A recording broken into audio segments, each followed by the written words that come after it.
सीधा रुख करते हैं इस समय स्वास्थ्य विभाग की प्रेस कॉन्फ्रेंस की ओर। डॉक्टर हर्षवर्धन इस समय संबोधित कर रहे हैं। डेवलप करना है। बहुत सारे ऐसे डॉक्टर्स हैं जो एम्स में भी काम करते होंगे, दूसरे डिपार्टमेंट्स में काम करते होंगे। बहुत सारी नर्सेज वगैरह भी ऐसी हो सकती हैं जिन्होंने पिछले साल में शायद कोविड के अंदर डायरेक्टली काम नहीं किया होगा। और ऐसे बहुत सारी हमारी मैन पावर है। मैं समझता हूँ उनको 5-7 दिन की थोड़ी बहुत ही ट्रेनिंग देकर भी हम उनको आज नए जो बदली हुई परिस्थिति है उसमें कैसे कोविड के ट्रीटमेंट के लिए और ज़्यादा सक्षम बना सकते हैं अपनी मैन पावर को। और ये मुझे पूरा विश्वास है कि जब आप अपनी अपनी इंस्टीट्यूशंस में पूरी जिम्मेदारी के साथ इस काम को आगे बढ़ाएंगे तो क्योंकि आपकी तरफ सब लोग देख रहे हैं, बाकी जो मेडिकल इंफ्रास्ट्रक्चर है, बाकी डिस्ट्रिक्ट्स का, दूसरे स्थानों का जहाँ ये एम्स हैं, वहाँ के सभी अधिकारी भी जो है वो एम्स की तरफ देखते हैं। लोगों की भी जो एक्सपेक्टेशन है, लोगों की भी जो दौड़ है वो एम्स की तरफ ज़्यादा होती है।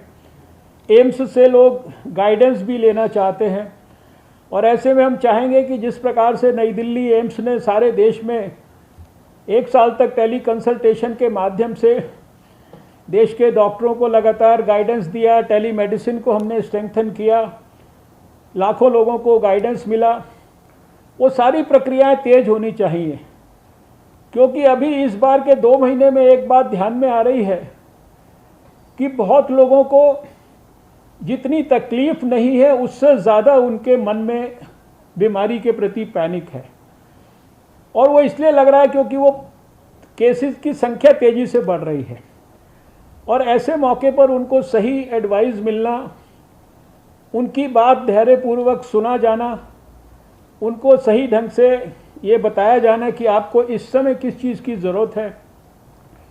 आपको अगर हम मान लीजिए अस्पताल में आपको रहने की ज़रूरत नहीं है तो भी उनके साथ डायरेक्ट टेलीफोनिक संपर्क अपनी टीम्स का मेंटेन कराना।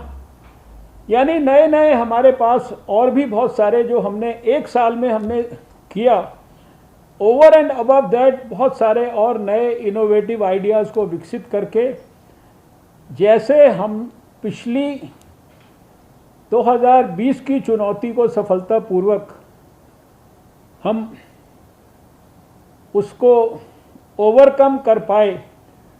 मुझे पूरा विश्वास है कि भले ही आप स्क्रीन के ऊपर 10-15 लोग हो, 10-15 एम्स हैं, बाकी लोग जो अभी एम्स डेवलपमेंट के विभिन्न प्रोसेसेस में हैं उनको अभी हमने आज नहीं बुलाया, लेकिन जिनसे हमें बहुत बड़ी एक्सपेक्टेशन है उनको ही आज बुलाया। बाकी 10 को भी अलग से बात करेंगे क्योंकि वहाँ अभी बिल्डिंग इंफ्रास्ट्रक्चर बन रहे हैं, वहाँ पे किस प्रकार की व्यवस्था हो सकती है। लेकिन आप सबको बहुत ही आशा और उम्मीद, ये खाली भारत के स्वास्थ्य मंत्रालय की आशा और उम्मीद नहीं है, ये देश के 130 करोड़ लोगों की आशा और उम्मीद है, ये हमारे प्रधानमंत्री जी की आशा और उम्मीद है। आप देख रहे हैं कि प्रधानमंत्री नरेंद्र मोदी जी स्वयं एक कोरोना योद्धा की तरह जो है दिन रात इस लड़ाई को लड़ने के लिए 24 घंटे वो मीटिंगें करते हैं, अपने अधिकारियों से विचार विमर्श करते हैं। कल भी उन्होंने देश के वरिष्ठ मेडिकल प्रोफेशनल्स के साथ डिटेल में मीटिंग की, उसके बाद फार्मास्यूटिकल कंपनीज से मीटिंग की। अभी हमारी मीटिंग के बाद थोड़ी देर के बाद वो स्वयं वैक्सीन मैन्युफैक्चरर्स के साथ मीटिंग करने वाले हैं। और किस प्रकार से उन्होंने जो ऐतिहासिक वैक्सीनेशन का कैंपेन 16 जनवरी को लॉन्च किया, वो किस तेज़ी से आगे बढ़ रहा है, उससे जुड़ी हुई पॉलिसी कितनी वाइब्रेंट है, कितनी डायनामिक है, उसमें भी आने वाले 1 मई से कितने बड़े चेंजेस होने वाले हैं।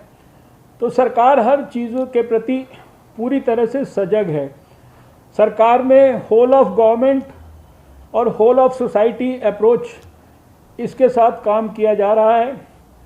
और अभी तो 2021 में आप सब कई गुना ज़्यादा अनुभवी हैं 2020 के मुकाबले।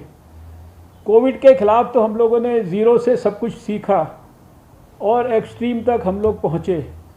तो मेरी आपसे यही आशा है और यही विश्वास है कि आज की इस मीटिंग के बाद आप सब ये मान के कि आपका जो एम्स है उसकी बहुत बड़ी जिम्मेदारी है, वो खाली उस क्षेत्र के लिए नहीं है, वो आसपास के डिस्ट्रिक्ट्स के लिए भी है, वो आसपास के मेडिकल कॉलेजेस के लिए भी वो मेंटर इंस्टीट्यूशन है। आसपास के मेडिकल कॉलेजेस को भी आपको इतना प्रेरित करना है कि वो भी बड़े सेंटर्स बने कोविड के इस जो सर्ज को है इसको डील करने के लिए। तो मैं इसी आशा और विश्वास के साथ कि हम सब मिलकर नई ऊर्जा और नए मन में संकल्प को लेकर आज यहाँ से जाएंगे। अभी हमारे जो ऑफिसर हैं यहाँ पर सभी लोग हैं, हमारे हेल्थ सेक्रेटरी हैं, डायरेक्टर जनरल हेल्थ सर्विसेज हैं, एडिशनल सेक्रेटरी हैं, संबंधित जो है secretary, joint secretary, additional secretary, सब लोग हैं जो एम्स को डील करते हैं। वो आपके सामने प्रेजेंटेशन भी एक बहुत ब्रीफ प्रेजेंटेशन रखेंगे और उसके बाद फिर आपसे बातचीत करके हम लोग जो है इस संदर्भ में आज कुछ नया निर्णय करके जाएंगे। जैसा कि 14 तारीख को आपको पत्र में भी लिखा गया है, हर रोज़ how much we improved over the previous day in terms of everything on all accounts. जो हमारे प्रति जिम्मेदारी एक्सपेक्टेड है वो आप लगातार हेल्थ मिनिस्ट्री को फीडबैक देते रहेंगे और हमारे लिए आप सब लोग उस क्षेत्र के अंदर हमारे आँख और कान हैं, वहाँ से फीडबैक्स जो आप हमें देंगे अपनी इंस्टीट्यूशन के बारे में भी और वहाँ के आसपास के स्टेट की परिस्थिति के बारे में, वो हमें हमारे यहाँ पर पॉलिसी के अंदर जो भी संबंधित चेंजेस हैं उसको करने में, इम्प्रूवमेंट्स करने में, रिफॉर्म्स करने में और भी ज़्यादा सहायता मिलेगी। आप सबकी को बहुत सारी शुभकामनाएं। और इसके साथ साथ थोड़ा वैक्सीनेशन के बारे में भी एक लाइन ये कहूँगा कि वैक्सीनेशन की प्रक्रिया जो है वो उसको और ज़्यादा डायनामिक तरीके से आप अपनी इंस्टीट्यूशंस के अंदर उसको स्ट्रेंथन करें।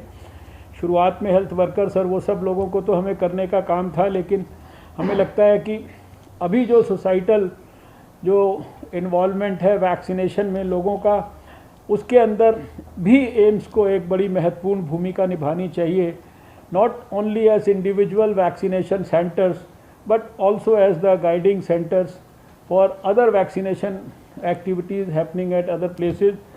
तो इसी एक्सपेक्टेशन के साथ मैं डॉक्टर नीलांबुज शरण जी से अनुरोध करता हूँ कि वो अपना एक प्रेजेंटेशन आज के कॉन्टेक्स्ट में रखेंगे और उसके बाद फिर आपकी बात हम लोग सब सुनेंगे। माननीय राज्य मंत्री जी, हाँ, कहना चाहते हैं? राज्य मंत्री जी से अनुरोध है अगर कुछ संबोधन करना चाहें सर।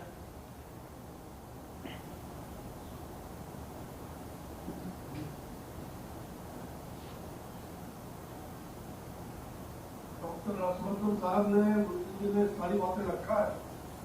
मैं केवल जब आप लोग बातचीत करेंगे तो मुझे 2-3 चीजों की जानकारी आप लोगों के माध्यम से चाहिए, क्योंकि आज देश के विभिन्न एम्स के साथ लगातार जो रोगियों का जाने का क्रम है, आपकी आर्मी सेवा लगातार हो रही है, उसमें कहीं दो मत नहीं है। हमारे डॉक्टर भी काफी परिश्रम से काम कर रहे हैं, लेकिन कुछ एम्स में डॉक्टरों के द्वारा मैंने देखा है कि उनके कुछ ग्रीवांसेस हैं, उन्होंने कुछ शिकायत भी दर्ज किया है और वो हड़ताल पर जाने का कुछ लोगों ने इस प्रकार की बातें कही है। ऐसे कुछ एम्स का मैंने वो उदाहरण के लिए पटना का भी है और वही कई जगहों का। तो मुझे लग रहा है कि कुछ चीजों के बारे